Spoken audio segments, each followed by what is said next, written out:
Akira is a 31-year-old lonely, brain-rotted weirdo nerd who has literally absolutely nothing to his name, wearing crusty old socks and sleeps with anime body pillows, just like all of you. He lives all on his own because his mom was too fat to fit in her passport photo, so the government deported her while his father went out somewhere and never returned, and they already had milk in the fridge, so he left Akira for something else entirely. But one night, his miserable life completely changed when he got isekai'd to another world and became the infamous Demon Lord with crazy OP abilities and enough riz to create a harem of his own while defeating all S-tier ranked monsters using just a single attack. The anime begins with our main protagonist, named Akira, a professional gamer and programmer who has rose to fame for creating his own survival and battle royale game, called Infinity Online. He's known as the best player in the game, who is dressed as a mighty demon lord mob boss, and as the admin of the game, he has infinite leveling up power.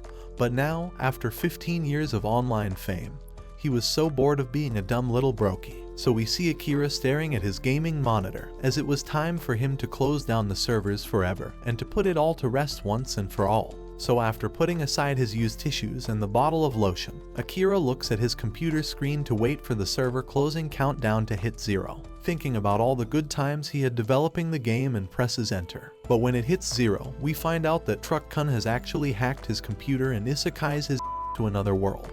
A bright light flashes and he finds himself flying through a portal with a woman's voice telling him something that doesn't make any sense. After this, he opens his eyes and wakes up in a massive forest with a lot of greenery surrounding him, so he instantly knew something was wrong, because bro has never been outside before. He's also impressed by his drip, looking like a top G mafia boss, and wonders where the hell he got all these clothes from. So he gets up to look at himself in the water's reflection nearby, and to his surprise, he's now inside the body of his Infinity Online's game character, the Demon Lord mob boss named Kunai, and is super because he wanted to leave the game behind, but now he's forced to be his online character stuck in this brain-rotted dweeby world with no escape.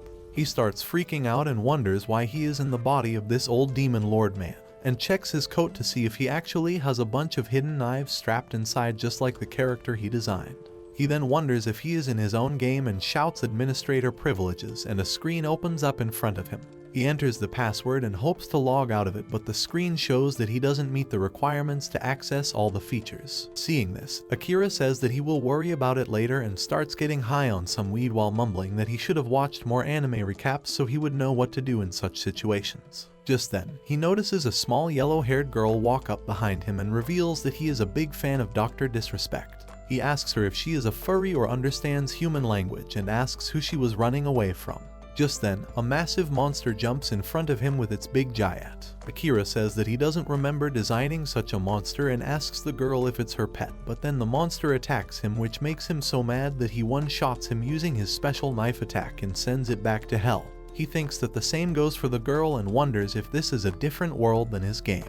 On the other hand, after seeing him one-shot the massive demon, the girl falls on her knees and begs him not to eat her out while calling him the Demon Lord Sama. Akira tells her that he's just a normal guy and that he's not interested in ruining his life yet, so he will pass the offer. He then asks her about the demon and she says that its name was Gerald and it was a strong demon who was sealed under the local ruins. She then introduces herself as Aku and reveals that they are currently in the Kingdom of Holy Light, where people worship the Holy Cherub. She also tells her that the Great Cherub was the one who sealed the demon he just defeated and that they head the Holy Church which rules this kingdom. Akira thinks that this is all crap straight out of his world and wonders why he was summoned here. He wonders if Kunai was the one summoned and perhaps he got dragged along for some reason, but decides to think about it more later. He then tells her to clean herself and gets her some soap and towels from the item shop using his administrator screen, which costs him 5 skill points. This leaves him with 40 points to spare, and he wonders how he is going to earn more points as they are needed to upgrade all his skills and abilities just like in the Infinity game. He then asks Aku if she knows where the demon was sealed, and she tells him that it was sealed in the wishing shrine that is located near this forest. Akira looks at her broken shoe and tells her to hop on his back and guide him to the shrine. She tells him that she can't let her filthy self touch him, but he tells her that it's fine and lets her on. This makes her really sentimental, and she tells him that she is an unwanted kid who tried her best to make everyone pleased with her. In her village, she used to work as a waste management worker, but it led to people calling her smelly and disgusting, and they kept their distance from her. and when the demon asked them for a sacrifice, they all pushed her out of the village to save their own rears. Hearing all this, Akira says that she's not dirty and that her villagers are just a bunch of narcissistic racists, and thanks her for her help. With that, they reach the shrine and Akira instantly notices the smell of death coming from inside. He tells Aku to wait for him outside and goes in to find a bunch of dead bodies lying on the floor in front of a statue sitting in front of them. The statue starts speaking and tells Akira that she has granted a lot of wishes so far, but this will be the last one. Akira asks her if she was the one who summoned him here, and she says that it was the wish of the occult people that lay around him as they ask for the demon lord to be summoned. He then asks her if she was the one who summoned the other demon as well, but she reveals that it broke out on its own and tried to stop the summoning by killing these people. After that, it went on to reside in the nearby forest and asked for sacrifices from the villagers. Hearing this, Akira asks her if she can send him back, but she says that it would go against the other wish that she granted, so she can't do that, but as it's her last hour, she will grant him her ring, and with that she turns to dust and goes away. He looks at the skull ring and says that he's not some MOE, but with the statue gone, he decides to walk out of there and starts figuring out his next move. He asks Aku for nearby cities and requests her to draw a map for him, but Aku asks him if he doesn't want her to come with him as she can't return to her village now. He thinks about it for a bit but then remembers that there is no FBI in this world and lets her join his party. After that, they go to Aku's village so she can pick her stuff up, but when they go there, Akira watches Aku getting discriminated against by the villagers. He starts getting dark thoughts about destruction caused by his ring, but he fights it back and jumps in to save Aku. He then smokes some cancer and sets one of the villagers' houses on fire as punishment and runs away with Aku on his back. He uses some talk no jutsu and helps her cheer up, and they both start heading towards the holy capital to start their new life. While passing through a canyon, they decide to take a break and Akira pulls out a couple of magic item boxes that fuse together to summon a full base. He explains that these are super sturdy save points in the game that were the only way of staying alive while being a FK. He then walks in with Aku and they take a bath before heading to bed, while Akira says that he will one day build a full-on resort and castle for them to live in. On their way, they get ambushed by a group of bandits who seem to be waiting for one of the holy maidens of this kingdom, Luna, to pass through their territory. At first, they think that Aku and Akira must be a bait set up by the Holy Maiden, but they decide to attack them anyways in hopes of asserting their dominance in this region. They launch a surprise attack with some spears and arrows, but Akira blocks all their attacks with an automatic barrier spell. He thinks that in the game, one must had to be at the max level of 30 to be able to do any sort of damage to kunai, so it must mean that these bandits are just some low-level fodder. He calls them out and ends up meeting their leader, Owengle, who coincidentally looks similar to his manager at work back in the real world. They both get into an argument about who looks older, but it comes to a quick end when Luna arrives on the spot with her knights and breaks them apart with a light magic spell. Akira notices that her attacks actually reached him, meaning she must be at least at the max level, and asks her if she will be apologizing to him for attacking him willy-nilly. She says that she can do anything to get rid of evil forces as she is one of the holy maidens, but Akira doesn't like her stuck-up attitude and decides to give her some good old spanking as punishment. In the end, she ends up offering him all of her money in exchange for letting her pumpkins go and gets out of there. After that, Akira decides to go to a nearby city called Yahoo.com with Aku to spend all this money they just got, and he books a fancy room in a hotel called Google.com for a gold coin before going out to do some shopping with her. He takes her to a boutique called Amazon.com and gets her a really cute dress for a large gold coin while wondering what was up with these names. Meanwhile, seeing the massive coin makes the store owner into his obedient pig willing to do anything to earn his favor. The guy gets Aku dressed up like a princess and Akira notices that she actually has different colored eyes. Pleased with her looks, he decides to buy everything in the shop and then takes her out for a fancy dinner. Feeling so well treated for the first time in her life, Aku asks Akira why he is so nice to her and if there's something that she can do for him. She says that she will do anything, which makes Akira surprised, and he also starts wondering why he's simping for her like Leonardo DiCaprio. Just then, Luna kicks the door open and walks in like a maniac, shouting she finally found him. It turns out she sent her men back to the capital as she didn't want to make her sisters worry about her, but now she has no money on her and doesn't know where she will spend the night. Akira invites her to join them for dinner and apologies to the other guests at the restaurant by buying them all a bottle of wine like some giga-rich alpha male. After that, he goes back to his hotel room with Aku and even carries her princess style to keep her feet from getting bruised. It looks like he will finally become a man tonight, but then their sweet little escapade gets ruined when Luna bangs on their door and says that she would be staying with them as she has nowhere else to go, and as they paid for the room using her money, she should be allowed to stay there as well. Akira looks at her homeless face and tells her to go away, but Aku tells him to be more kind towards her, and he agrees to let her in and also returns her money. Overnight, Luna and Aku get along well while squatting together in the bathroom and develop a sisterly bond. Meanwhile, Akira checks up the features that he can still access from his limited administrator screen and finds out that unlike the game, he can store and hold on to an infinite number of items in his inventory space. He also asks Luna about the cherub as he thinks that he might have to find someone on a similar power level of the statue in the Wishing Shrine if he wants to return to his old world. Luna explains that the cherub died after sealing the Demon King, Grial, under the Wishing Shrine. But the Kingdom of Light still has the Ophan and the Seraph that hold the highest of authorities. However, it has been ages since anyone saw them, so it's more like a legend to the masses now. Some people believe that the wish-granting statue in the Wishing Shrine was the Ophan, but they were just misinformed.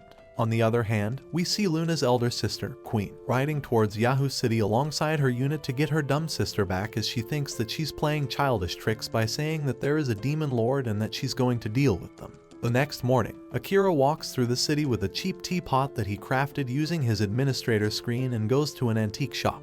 He says that he must first solve the issue of their lack of funds and offers to sell the teapot to the shopkeeper for 1 large coin, and tells him that he must promise him to sell it for not less than 5 large coins in hopes of establishing a favorable relationship with him. He cooks up some BS-filled story about the teapot being an heirloom in his family and blah blah blah, and using the clout he earned from spending so much in the town yesterday, he manages to make the sale. He then walks out and becomes happy about swindling the shopkeeper, but then he hears some barbaric woman shouting in the middle of the town. He walks around to see what it was all about and finds Queen with her unit, calling for her sister and the self-proclaimed demon lord as well. Just then, Luna arrives at the location and asks her sister what she was doing there. Queen tells her to stop playing around and that she should go back and spend her time in her room playing Mario Bros and watching anime recaps, but she says that she has actually charmed the demon lord using her petite rear, and will save this world no matter what. Queen asks her if she was right in her head and when she started doing OnlyFans content, but just before she can answer, a group of robbed men arrive on the spot and launch multiple attack spells at the Holy Maidens. They introduce themselves as a Satanist group called the Walkers, and they seem to be the same people who made the wish of summoning the Demon Lord at the Wishing Shrine.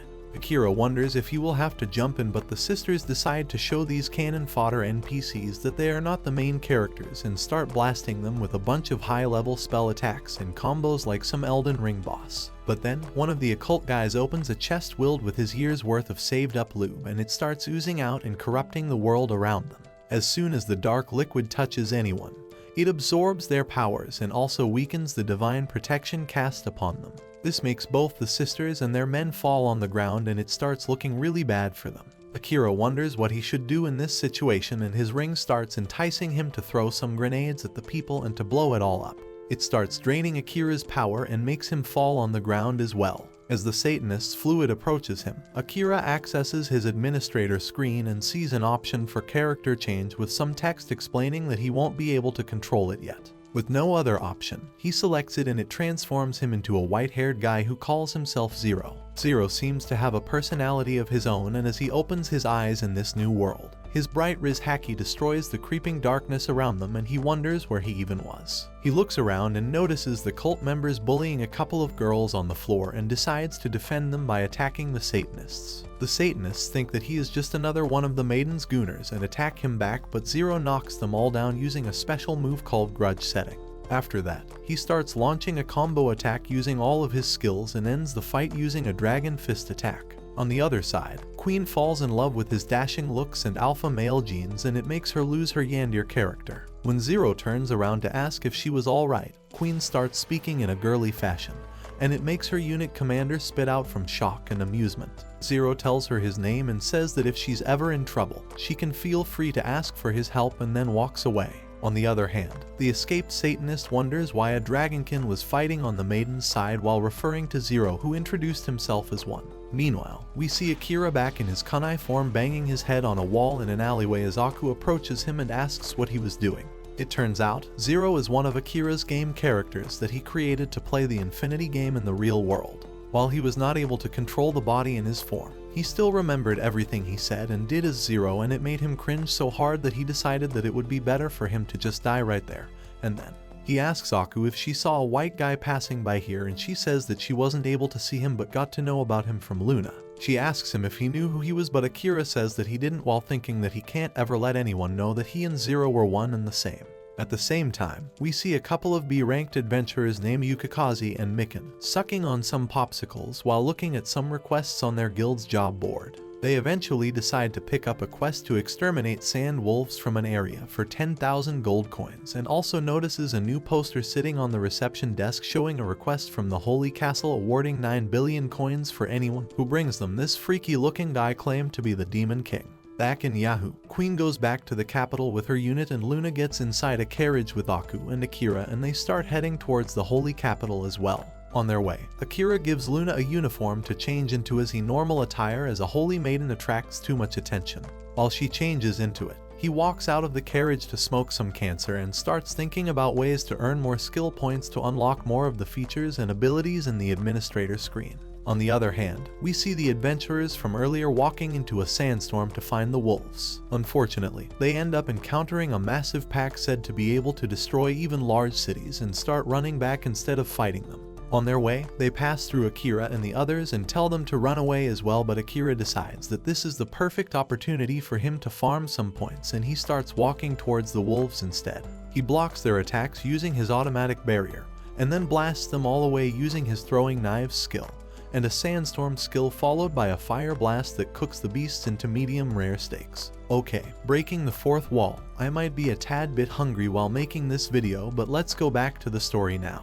After defeating the monsters, Akira walks back like some cool dude and tells the adventurers to be more careful about involving other people with their mess next time before getting inside the carriage and heading straight to the capital. Seeing him, the adventurers realize that he is the Demon King from the bounty poster they saw earlier, and Yukikaze says that they must go to the capital as well so he can offer his body to the Demon Lord. Yes, he's a boy who likes to cross-dress. Back in the carriage, Aku and Luna praise Akira for fighting such a massive pack of sandwolves, and Luna asks Akira for a compliment on her new dress. Later on, they stop by a small pool of water, and Akira summons the base and tells the girls to rest inside. Aku shows Luna around, and Akira notices her limping due to her injured leg. He gives a roll of cancer to the carriage driver and then opens up his admin screen to see that he now has enough skill points to summon one of the 8 aides that serve the Demon Lord, Kanai, in the original game.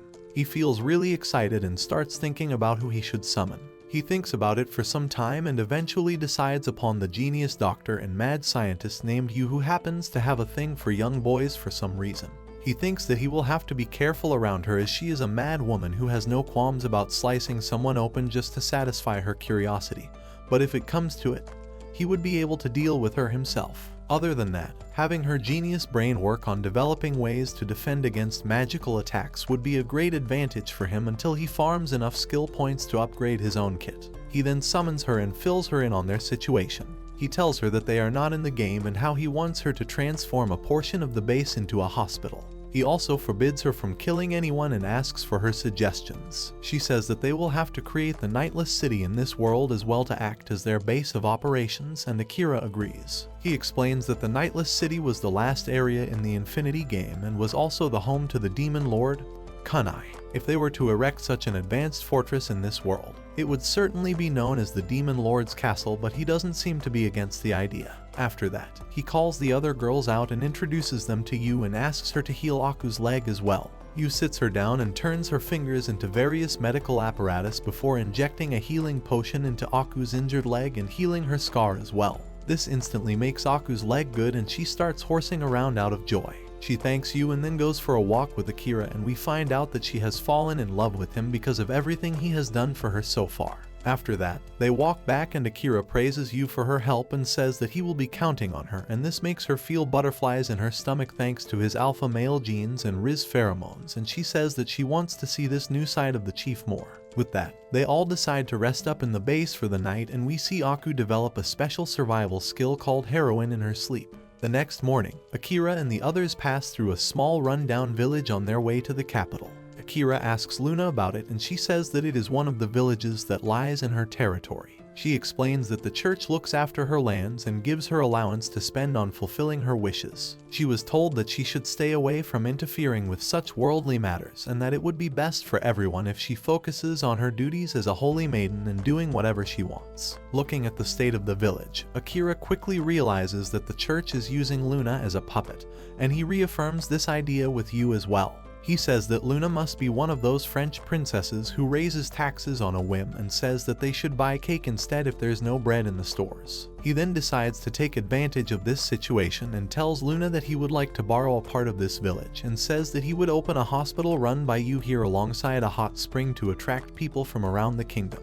He also thinks that he can start selling some soaps here as well to have a small business of his own. Luna asks if he would increase her allowance and he agrees to it before going to the church's representative and telling him to get his rear out of there and to go back to his masters and tell them that Luna has decided to manage her land herself. After that, he goes to talk to some of the locals and finds out that they are a special race of beast people known as bunnies. They were said to be once favored by the cherub, but now they are mostly discriminated against as normal humans don't like subhuman species to mix with them. Akira talks to a couple of farmers and finds out that the local well has dried up and there's no water in the village. The farmers are struggling with growing crops and their soil sucks as well. Considering all this, he decides to pull out a special water drawing well wheel using the admin screen store feature. He then fixes it to the well and surprises everyone by pulling out buckets of clean water from the dry well. He also gives them some bags of fertilizers to help them grow better crops while feeling happy about the fact that all these cheap trash items from the game are so valuable in this world. Seeing him be so kind, Luna tells Akira that he is actually a good person, but he says that there's nothing good about all this and that he is doing it all with a purpose. He explains that he is planning on these bunnies working in the hospital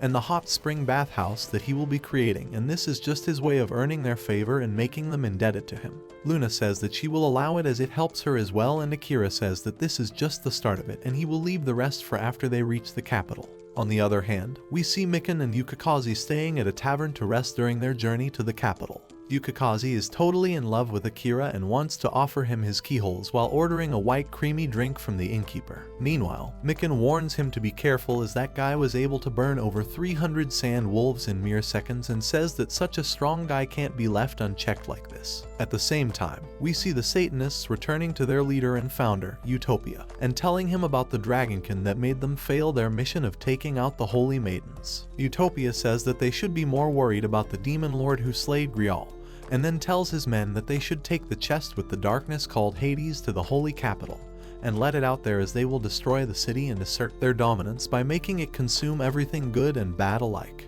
Back at the holy capital, Luna's eldest sister, Angel, holds a meeting with the Lord and the council members where we see one of the head nobles named Donadona commenting on Luna's recent decision to rule her lands herself and saying how they should be careful about the man calling himself Demon Lord, as he might be deceiving the holy maiden and using her for his evil plans. But then the head soldier, Marshall, says that they should be pleased that the holy maiden has taken interest in doing her duties like a true ruler. Angel says that Luna is certainly behaving in an unusual manner, and that she is worried about her little sister, to which Dona says that they should punish the demon lord as according to his men. He is responsible for burning up a village in his territories and he can't be up to any good. But Marshall argues back that they can't punish someone trusted by Luna based on mere rumors, as according to his sources, only a single house was burnt, and he seems to be exaggerating. In the end, Angel says that they should wait and watch how it all unfolds and ends the meeting. Just then, Queen walks in and sits beside Luna feeling all shy. Angel says that she must be really tired from her journey back from Yahoo, and there was that incident with the Satanists and the dragonkin as well. But to her surprise, Queen suddenly speaks up and says that she is in love with that dragonkin. She starts fangirling over Zero like a true degenerate weeb, wishing to buy his bathwater and smelling his socks, and seeing her like this makes Angel freak out as she starts wondering what was wrong with both her sisters, acting all weird recently. A few days later, Akari and the girls reach the capital, and Akari decides to throw a dinner party to celebrate Aku's leg healing up. At the same time, we see Mikan and Yukikaze reaching the city as well, and they see a pair of S-ranked adventurers named Mink and Organ taking interest in the bounty poster of the Demon King,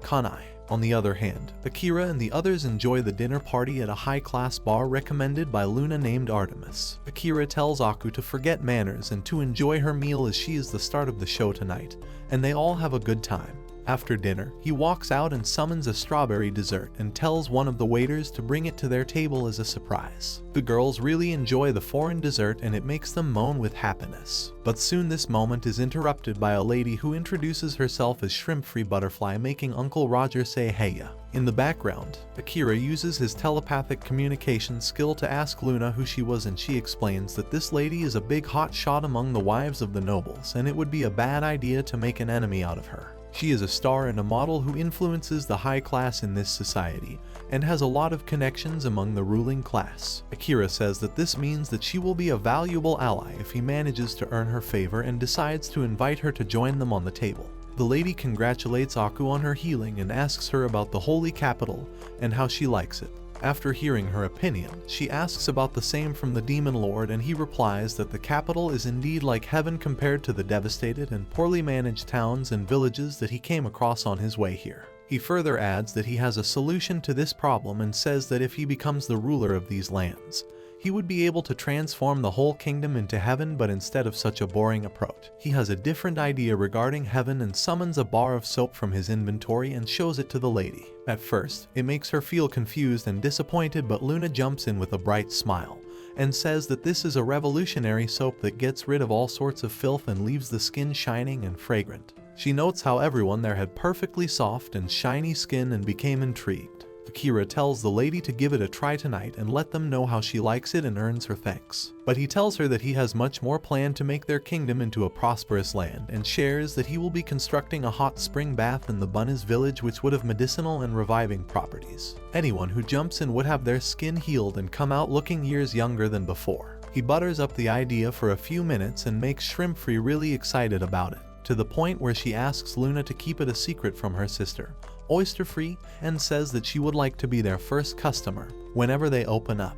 Just then, the whole place starts shaking and a waiter walks in announcing that the capital was under attack by the Satanists. Akira thinks that this is the perfect time to spice their dinner party up and jumps out to observe the situation. He says that it looks like a coordinated attack and tells the people there that they don't have to worry about anything as he is there. He tells Aku and Luna to simply enjoy their meals and to stay there as he's going to jump out and burn some extra calories. With that, he gets down and telepathically tells you to keep watch over everyone there and to protect them in his absence. After that, he goes on to beat some Satanists who are attacking Mikan and Yukikaze with magic spells. He knocks one of them down using a stone and then starts one-shotting them one by one using a variety of high-class skills and spells. In the end, he summons a massive hammer and pulverizes them into the ground and says that they were simply unlucky to have run into him. Seeing this, one of the Satanists cuts his hand and offers his and his fallen companions' bodies to summon a mid-level demon named Carnival. As soon as it gets summoned, it starts acting like a high and mighty loser and traps everyone in a barrier zone.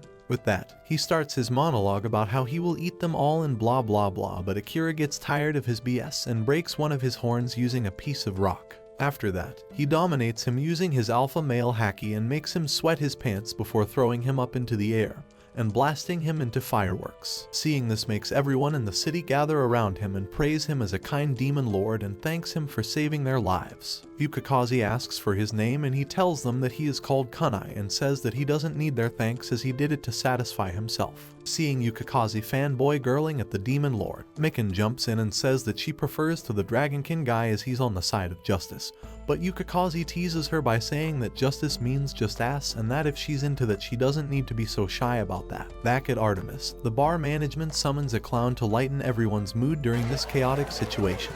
But it turns out, the clown is actually an assassin in disguise named Kamiya, who was hired by the Satanists to take care of Luna. Luna wonders why Akira is taking so long, but Aku and the other girls tell her to have faith in the Demon Lord as he has never broken his promises. Just then, the clown walks in and starts praising them. Seeing him, Yu stands up and asks if she can show them all a trick of her own. Hearing this, the clown starts chewing on his handkerchief and jokingly says that he would feel jealous, but then he opens his eyes to see his arms and Yu's hands. He starts panicking and wonders what just happened, and Yu asks if he needs a hand or something.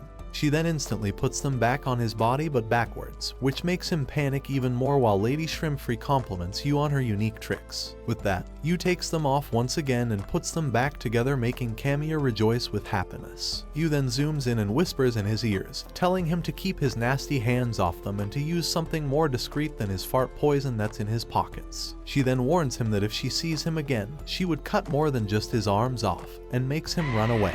Meanwhile, back in the city, Queen roams around with her unit captain and they fight a bunch of zombies that were summoned by the Satanists. She takes care of one of the zombie manipulating demons and shows her the finger before Marshall joins them by taking the other demon down as well. On the other hand, Mink and Organ fight a bunch of Satanists as well while protecting the Holy Castle, and we find out that Mink is a strong healer as well. Seeing their men falling left and right, the Satanists decide to summon the strongest devil they can right in front of the Holy Castle and give up their lives, summoning the Prince of Darkness, Aluit. The devil looks at the divine barrier around the castle and clicks that he was summoned in such a troublesome place while looking at Angel walking out to face him from the castle's balcony. She uses her power to expand the barrier, which knocks out most of the lower level demons, but Aluit counters it with his killing field spell, making the barrier shrink back to just around the Holy Castle.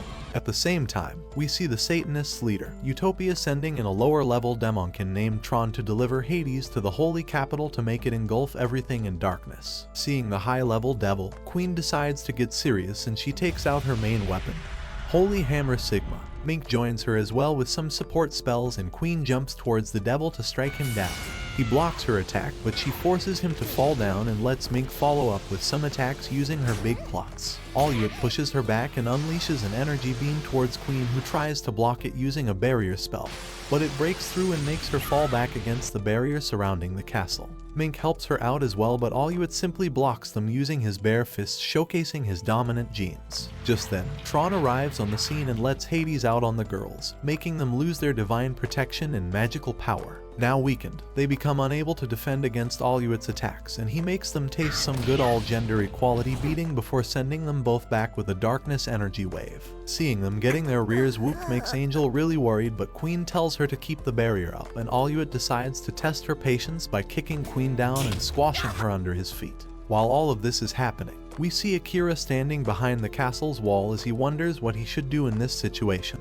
He wants to stay away from Luna's sisters as he still hasn't researched enough about the Seraph, but he can't let this Wish.com devil hog all the spotlight and put the Holy Maidens down either. Ultimately, he decides to let Zero deal with them and transforms into him. Zero looks around and wonders where he is once again, but then he hears Queen asking for his help and sees her getting bullied by the devil. Acknowledging his presence, Aluit kicks Queen away and asks who he was, while Zero walks up to him and looks him in his eyes. He tells him that he smells like farts and delivers a heavy kick, making Aluit fall on his knees while holding his stomach. Zero then starts beating him hard while teaching him a lesson about not hurting women, and finally breaks his morale by letting him use his darkness wave attack and simply blocking it with his Riz. Feeling overpowered, Aluit looks at Tron and decides to absorb her strength by poking a hole through her chest and sucking her blood. He calls it disgusting but says that it should be enough to heal him back to full. While we see Tron fall down and think back on her miserable life where she got discriminated against because of her being a demonkin, and then getting adopted by the Satanists, who used her for their evil plans. It looks like this is the end for her, but then she hears Zero's voice and opens her eyes to find herself fully healed with Zero's meat in her mouth. He tells her that it is a special full recovery item from the game and then gets up to face Aluit. Seeing this, Aluit decides to transform into his full power mode and becomes a black dog. He rushes forward to attack Zero with all his strength, but Zero counters it using his special move, All or Nothing, and one-shots him into dust, surprising everyone present there. Getting saved by him makes Tron really happy, and she starts hugging him while Queen also jumps in from behind and squeezes him against her massive plots. The next day, Akira decides to go meet Angel to ask her about the Seraph. Angel asks him if he is the demon lord from the legends and what his relationship is with her sister, Luna. He tells her that she can think of him as whomever she wants, and his meeting with Luna was a disaster that was meant to happen, but since they have come a long way and have formed a favorable partnership. Hearing this makes Angel really surprised, and she wonders how Luna can partner up with someone else when she is considered the literal definition of spoiled and selfish brat. She wonders if Akira cast a spell on her and then asks him if he wants to bring harm to her kingdom. Akira says that he likes to speak with actions instead of words and that he will let her judge for herself after seeing his plans come true. He then asks her for a favor and says that he wants to learn more about the Seraph and would like to access her libraries. She wonders if he is planning on invading their kingdom and taking over like some British man, but decides to give him access, and says that she would refrain from talking about the Seraph herself. Akira looks at her shaking hands and says that that is perfectly fine, as he would feel uncomfortable continuing this conversation with someone who's practically trembling in fear, and decides to take his leave. But before he leaves, Angel asks him if he was the one who defeated the Demon King, Grial, and he says that calling him a Demon King would be a massive overstatement, and if anything, he was more like a cheap imitation of one.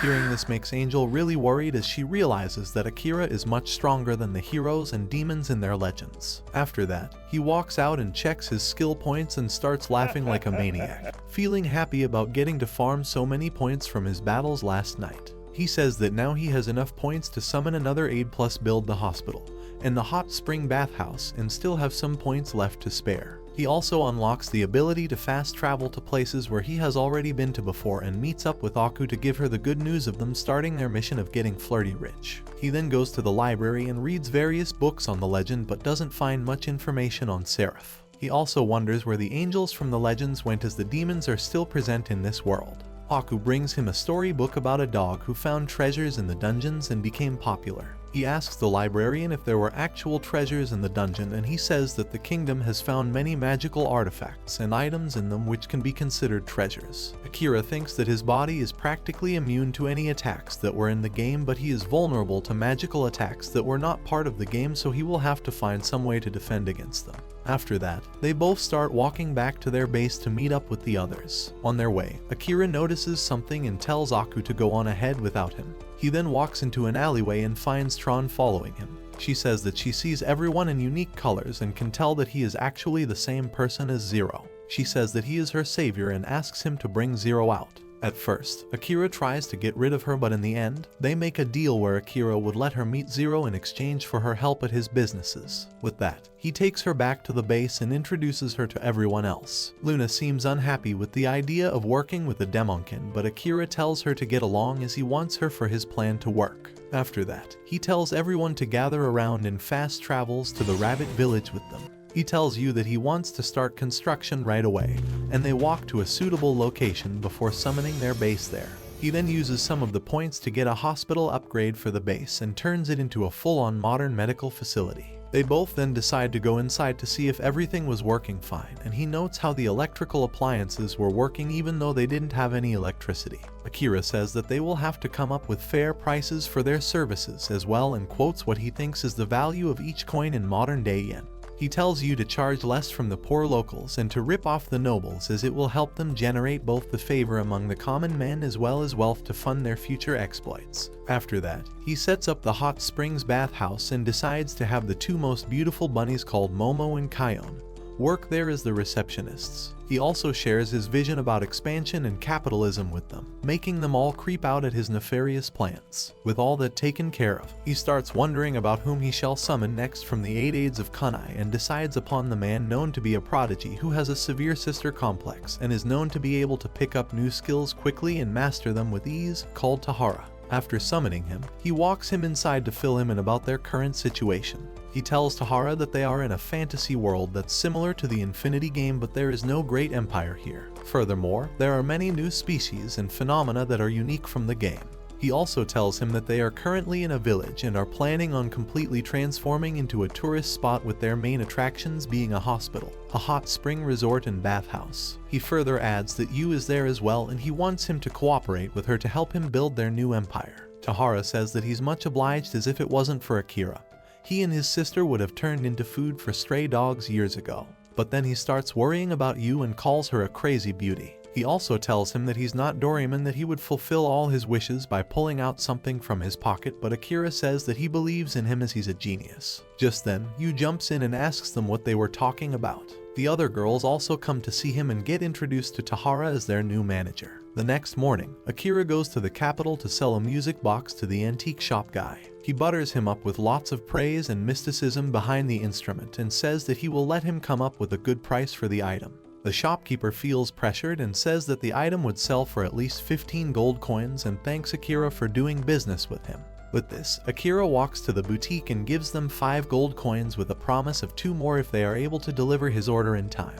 He shows them 2 bunny suits and tells them that he will need a bunch of these and asks them to make the delivery to the rabbit village. After that, he goes to the food market and sets up a deal for regular deliveries as well, and in the end he's left with 3 gold coins to spare. With all of this taken care of, he decides that it is about time that he calls Lady Shrimpfree there to do some marketing for him in high society. He then goes back to his room at the hotel and practices his character change skill to see if he can control Zero more freely now. He notices how transforming into him makes him more energetic and cringe, but at the same time, his control over him seems to be getting better. It was a character that he created to play the game for over 10 years, and because of that, he shares a really deep connection with him.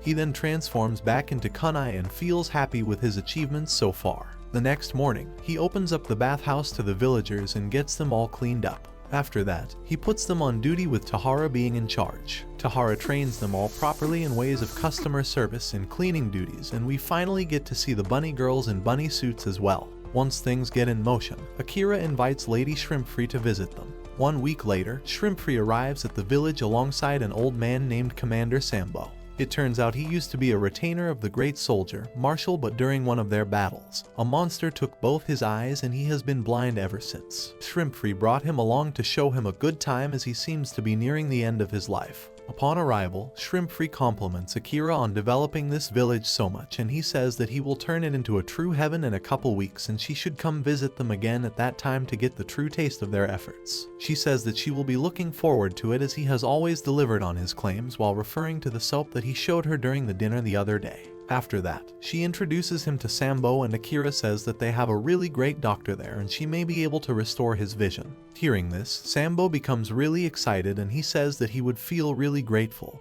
and Akira tells Tahara to walk him to the hospital. There, Yu greets them all and then uses her special medicines to see Sambo and heals his eyes with some eye drops, and this makes him start jumping on the hospital bed. Shrimpfree tells the old man to go back to his commander and he happily runs away. After that, she offers a Holy Lambda coin as a reward to Yu, which is valued at around $1.5 million. She says that is her way of thanking her for making the old man indebted to her, and tells Yu that they would certainly have a long relationship from this day forth. After this, Akira walks Lady Shrimpfree to the bathhouse to show her their variety of baths, hot springs, and saunas. On their way, he tunes in with Luna and finds her dreaming about her childhood. We find out that when Luna was a kid, she was an orphan who used to play a lot with a demi-human boy. They faced a lot of discrimination from the rich and the nobles, but Luna warned them about remembering their names when she will one day become the Holy Maiden. At 8 years of age, she was appointed as one by the Holy Church, but when she tried to get back with her little friend, she found that he was put down by the church as they considered demi-humans impure and unnecessary in this world. This made Luna really sad, but she continued fulfilling her duties as the Holy Maiden until she came across the demi-human village of bunnies and prayed to make them prosperous by letting the church look after their development, but unfortunately it didn't work out because of her selfishness and careless attitude towards ruling her territories. Just then, she hears Akira's voice and wakes up from her dream. He tells her that he is heading her way with the lady and that he will be counting on her. Luna says that she is ready and heads out to greet them. She grabs Madame Shrimpfree's hand and takes her into the bathhouse, where they start with a shower accompanied by a soap scrub and hair shampoo session from the bunnies. After that, they go to the carbon dioxide bath, which helps make their skin soft, smooth, and supple. Luna then takes her to the herbal bath, where Madame Shrimpfree teases Luna about falling in love with the Demon Lord and tells her to work on her womanly charms if she wants to capture his heart as well. After that, they go to the salt sauna where Luna guides her through the steps, and experiencing all of this makes the madam really excited and she says that she has made up her mind. On the other hand, we see Angel talking to Queen about the news of Madame Shrimpfree visiting the rabbit village that was recently renovated by the Demon Lord. Queen asks her why she is so worried about it and if the Demon Lord isn't just one of Luna's pet gooners, but she says that it is a very serious matter and she should be worried as well. Hearing this, Queen says that she remembers meeting Luna in Yahoo City and it looked like she was heads over heels for the Demon Lord. Angel says that nobody cares about love as this is a major crisis for their kingdom. But Queen starts laughing and says that it is really sad that Angel doesn't understand the feeling of love yet, and that she hopes that she finds someone like that one day too, and then starts daydreaming about Zero, making Angel worry about her. Back in the village, Yu walks into one of the rooms and finds Tahara working on the village's map and relocation of some of their facilities. He says that he has already discussed it with the Demon Lord, and she suggests that he take Madame Shrimpfree's suggestion on the matter as well. But hearing this makes Tahara really mad, and he asks her if she has forgotten about the incident in the old Great Empire, and that in a way, this is their new castle, and he can't let any outsider have a say on how they lay it out. This makes Yu realize her mistake, and she apologizes for the thoughtless suggestion, and she says that the Demon Lord has changed in many ways compared to how he was before, but at the same time he retains his unparalleled charm and ambition. She says that despite being a Shotokan, she can't help but only think about the Demon Lord as of late, and Tahara also confirms that he feels happier working for the current Demon Lord and wishes that he never changes. Later that day, Akira goes to the hospital for a routine checkup from Yu, and she tries to play some perverted games with him after confirming that he is in top shape. Akira simply ignores her like a Sigma male and walks out to enjoy their new facilities. Later that night, they have a great dinner followed by a dip in the hot spring. At one point, Tron sneaks in and asks Akira to let her meet Zero, but he tells her to get out and go to the women's section, and then goes to his room to watch some TV. He realizes that they still don't have any cable, and the food also doesn't replenish automatically in the resort like it used to in the Infinity game. However, the supplies and the vending machines still top up on their own daily, so it's not like they are completely in the dumps in that regard. Just then, Aku walks into her room and says that she wants to sleep with him tonight, and they call it a day. Some time later, Luna walks in as well and cozies up next to Akira while saying that she wanted to sleep with Aku but has no other choice as she is already asleep with him. The following morning, Akira gets up early and leaves a letter behind for Aku and Luna, telling them that he will be going out to the capital to do some business, and that they don't need to come behind him as he will be back by nightfall. With that, he goes to the capital to read up more about the Seraph and to get more information on the magical items and armor in the dungeons to protect himself from magical attacks. On his way, he runs into Yukikaze and Mikan and struggles to remember their names. Yukikaze says that he wanted to thank him for saving his life the other day, but Akira says that he doesn't want any repayment as he did it all for himself. He also gets the idea of introducing name cards in this world to help identify people across guilds and businesses, and thinks that this can be another one of their star products from the Rabbit Village. After that, Yukikaze asks him what he has been up to since then and tells him that he has been working on revamping the Rabbit Village and is not going to the Adventurers Guild to get some info about magical items from the dungeons in the north. Yukikaze says that the guild won't be able to provide him information on items and dungeons from outside the country, but he will feel happy to help and invites him to his favorite tavern for some drinks. Once there, they have some snacks and drinks, and Akira quickly realizes that Yukikaze is up to no good with his lewd manners and perverted tricks. He tries to speed up the conversation and asks Mikan about the Adventurers Guild, the dungeons, and the items found there, and she fills him in on the basics of the whole system. Akira realizes that the adventurers work like self-employed freelancers who put their lives on the line in hopes of farming items and materials from monsters and dungeons to make some cash. Mikan also mentions that they are currently in a war with the northern regions, which makes it really hard to access the dungeons located there. However, whenever they are in peaceful eras, the economy prospers a lot as craftsmen and adventurers trade across the world and produce high-grade artifacts and items that are sold for hundreds of millions. She tells him that the items made from basic metals are graded as normal, while items with materials from monsters are classified as solids. They are followed by items made from magic and rare materials called high-end items, and they can only be crafted by dwarfs. After them, you have unique grade items that are normally in the possession of S-ranked adventurers, and finally you have legendary items that are held by the Holy Maidens. After hearing all this, Akira decides to go on a journey to the north to find some unique grade items on his own and to see what they were all about, but Yukikaze stops him and says that if he wants to go there, he should take him with him as he is a B-ranked adventurer and would be a great guide. Akira thinks about it for a moment and says that it's a good idea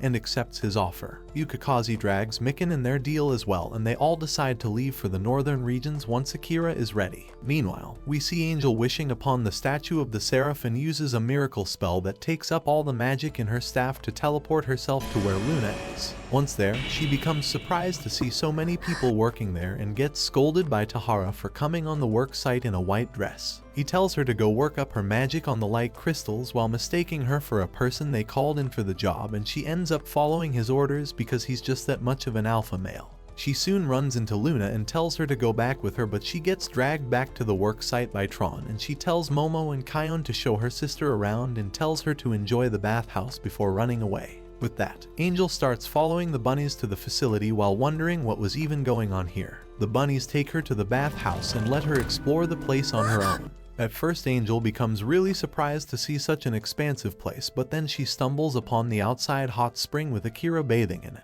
She asks him if it was his plan to put her in such a vulnerable position, but he gives her a towel and tells her to get in before she catches a cold, and he gets blamed for that. After that, they both have a long chat about his project and how he told her to see his work and judge for herself. He lets her enjoy the hot spring, gives her some premium Japanese sake, and even gives her a halo because it looks cute on her. After all this, they both walk out and he asks her if she came there by carriage. Angel says that she can't reveal the secret of the Seraph's miracle to him, and he says that it doesn't bother him and takes her back to the Holy Castle using his fast travel skill. Seeing him use the same ability as the Seraph's miracle and how he bestowed a halo to her, she wonders if he really is the demon lord from their legends who was a fallen angel called Lucifer. She asks him who he even was, and he says that he is someone who would be looking forward to her cooperation in near future as he wants to learn more about the Seraph. She asks him why that is, and he reveals that he was summoned to this world by the Ophan and has some questions to ask from the Seraph and never actually meant any harm to them. This makes Angel surprised, and she says that everything now makes sense regarding how he managed to get Luna to follow him and how he was able to perform miracles similar to the Seraph and even bestow halos. With this, Akira teleports back to the village, and Angel thinks that someone like him can't be an evil person and says that she will make sure to one day restore him to his prime glory as a true angel. Back in the village, Akira tells Aku and the girls that he will be going on a long journey and would like for them to stay here and protect the village. He says that he will make sure to pay them a visit every so often using his fast travel skill, and tells them all to behave in his absence, and to do as Yu and Tahara say. With that, he goes to sleep with all of them and wakes up the following morning to say his goodbyes to Tahara and Yu and tells them that he will be counting on them for managing the village and orders them to protect it at all costs if it were to ever get under attack. With this, he joins up with Yukikaze and Mikan in the carriage and begins his journey towards the city of Rookie, where the prison dungeon is located, and that's how Season 1 of Demon Lord Retry comes to its end.